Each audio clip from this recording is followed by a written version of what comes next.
the fuck?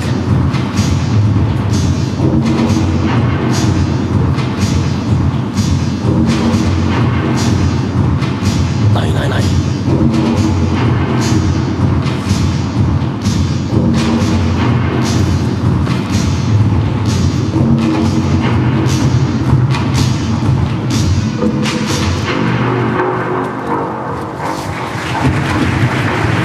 Hey, hallo, hallo, hvad er der galt? Hallo, hallo. Fuck, man. Hallo, hvad er der galt? Hallo. Fuck, man, hun bløder fra halsen. Hvad er der sket? Hun bløder fra halsen. Jeg ved ikke, hvad der fanden der sker, mand. Hallo, hallo, hallo, hallo. Prøv, hjælp mig lidt der, mand.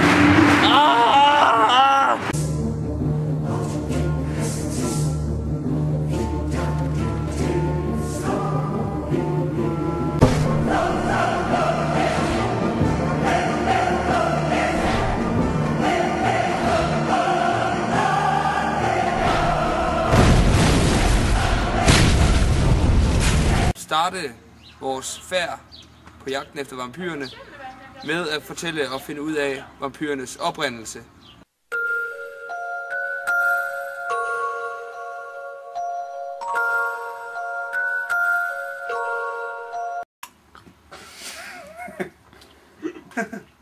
Hvordan vampyrer blev til? Ja, det var nede på Balkan i 1717. At man første gang hørte tilfælde af vampyrer, som de kalder det. Det var en landsby, hvor der var sket meget sygdom og mystiske dødsfald. Og de tilkaldte så den østrigske militære patrulje og deres feltlæger for at komme ned og se på situationen, for at få vurderet, hvor slemt det var. Da feltlægerne så nåede derned, så var der selvfølgelig ikke noget i det, andet end at ligene, de var ikke rådnet overhovedet. Og det undrede de så meget over. Men den dag i dag har vi ved obduktioner og så videre fundet ud af, at det selvfølgelig er lyv og løgne, og at der var en meget naturlig forklaring på, hvorfor at ligene ikke var rådnet på dette tidspunkt. Men der var også andre teorier på, hvordan disse bæster opstod. Teorien om den faldende engel er, at en engel blev udstødt og kastet ned fra himlen og genopstod som dæmon slash vampyr.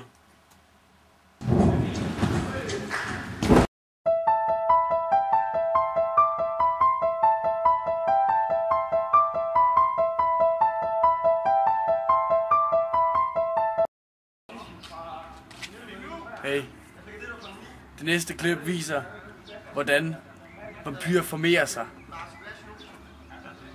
De bider deres offer i halsen, og når de bider, så bliver en del af deres DNA overført.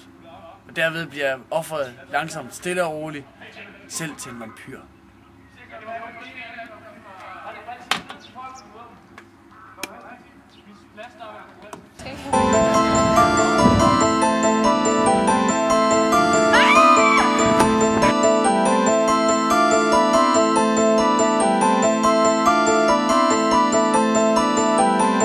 Ifølge en alternativ kilde, så er de gamle atlantanere, folk fra Atlantis, de eksperimenterede genetisk med at få evigt liv. Men for at opretholde dette evige liv, blev de nødt til at drikke menneskeblod. Deraf opstod de første vampyrer, menes det.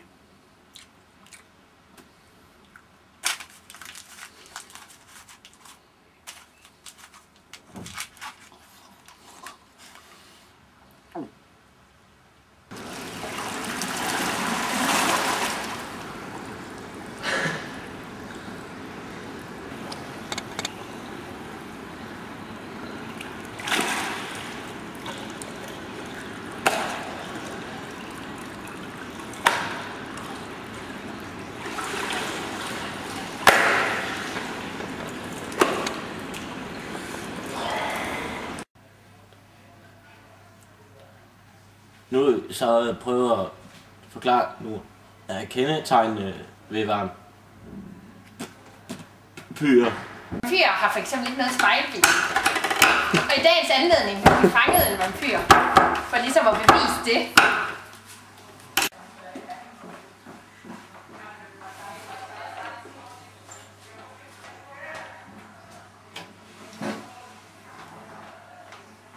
Ja. Så vampyrer, de dør, når man puller en kæp i dem. Altså når jeg penetrerer dem lige i hjertet med min pæl. Penetrerer dem. Der. Ja.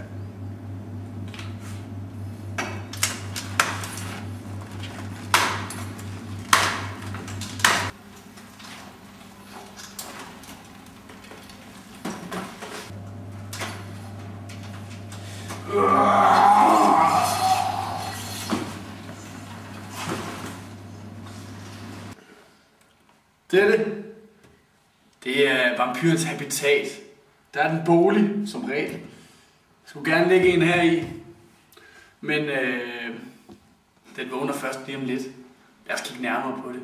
Vi gemmer os herovre.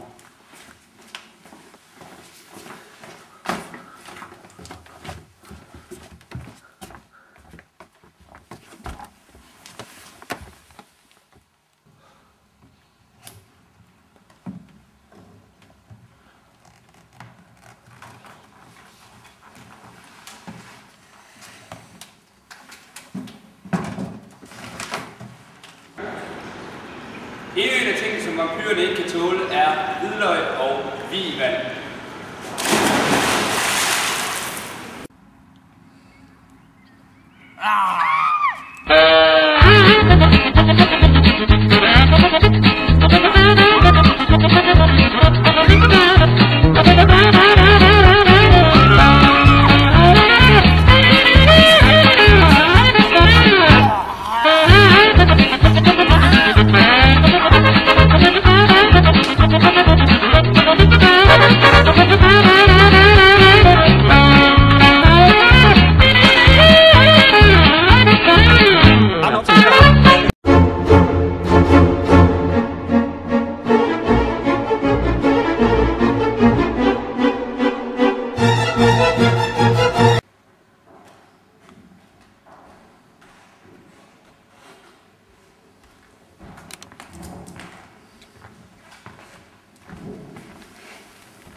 Folk med hundegalskab, de har det med at få spasmer i hovedet. Også kaldet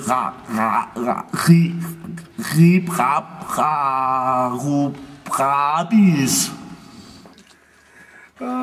Ja, om jeg kan forklare om vampyrlegenden, ja, det kan jeg da godt. Altså, vampyrer findes jo ikke. Det er længe bevist.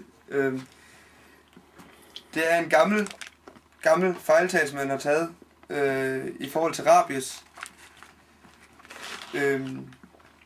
Vampyren er jo en figur, der er blevet meget sammenlignet med dyr som hunde, ulve, flagermus. Alle ved jo, at en vampyr kan forvandle sig til en flagermus. Og alle disse dyr er dyr, som kan få rabies. Men der er mange andre ting, som gør, at rabies simpelthen er den sygdom, der har gjort, at man har forvekslet det med vampyrer. For eksempel er der langt flere mandlige tilfælde af rabies, end der er kvindelige tilfælde. Og som vi ved, er vampyrer for det meste mænd. Og folk, der har rabies, er meget sådan, bange for sollys. De kan få spasmer i ansigtet, som gør, at de blotter deres tænder. Det kan også gøre, at de bliver meget aggressive. En anden ting, som jeg personligt er lidt misundelig på, må jeg sige, det er, at de bliver meget super kæmpe hyperseksuelle. Udover at de er meget seksuelt aktive, så er de også hydrofobe, hvilket vil sige, at de ikke er så voldsomt glade for vand. Deres vandskræk gør, at de ikke synker deres spyt, hvilket gør, at det kommer til at sidde som en hvid, klistret masse af frode rundt om munden. Til tider kan den frode være fyldt med blod, hvilket også er et tegn på vampirism, vampyrskab. Og derudover er de også bange for deres eget spejlbillede, for eksempel. De kan blive meget skræmt over lys, og der bliver reflekteret meget lys i et spejl. Og de er ikke så glade for stærke dufte, for eksempel hvidløg, hvilket vi også kender fra vampyrerne. Hvidløg er ikke lige deres livret, selvom det er min. Derudover bliver de også ramt af sygdommen rabies i hypotalamus, som sidder inde i hjernen. Den styrer blandt andet søvn, hvilket gør, at de til tider bliver søvnløse, og som vi ved, så jager vampyrer om natten. Derfor kan vi desværre bevise, at vampyrer, det eksisterer ikke. Det er desværre en forveksling med rabies. Satans! Satans!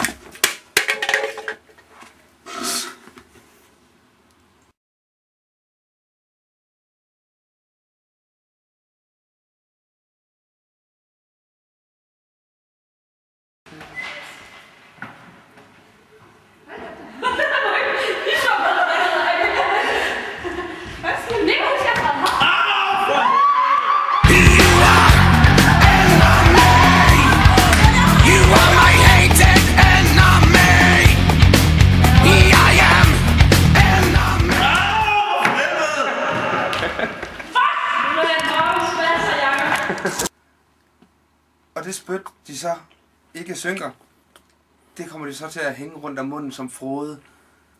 En hvid klistret masse. Nej. For eksempel synker de ikke deres spyt, hvilket gør, at det ender med at komme ud og ligge som sådan noget hvidt frode rundt om munden. Hvilket gør, at de ikke til tider synker deres spyt, og det kan så komme til at hænge som en hvid frode rundt om munden. Til tider kan det...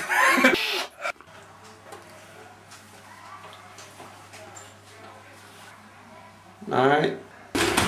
Wow, fuck. For satan. Go. 2 sekunder.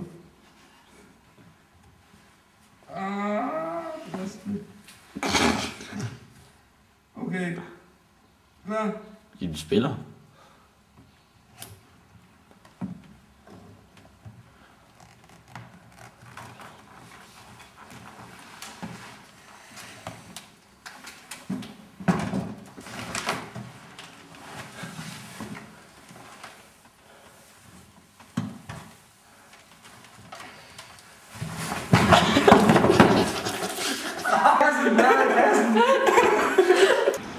Se,